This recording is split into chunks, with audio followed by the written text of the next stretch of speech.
Kung ang English ng anak na lalaki ay sun, ano naman ang spelling ng araw? S-U-N. S-U-N. Hmm. Spelling ng araw? Ay, araw. Kung ang English ng anak na lalaki ay sun, ano naman ang spelling ng araw? Spelling ng araw, A-R-A-W. A-R-W, palakpakan para kay Kuya!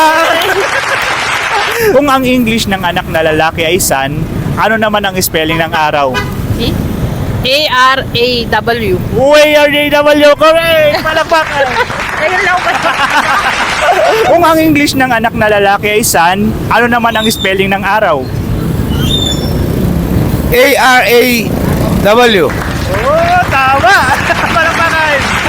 Kung ang English ng anak na lalaki ay sun, ano naman ang spelling ng araw? Moon. Ay, ano? Ano? Mga kababayan, please subscribe all over the world. Dawa Pilipinas.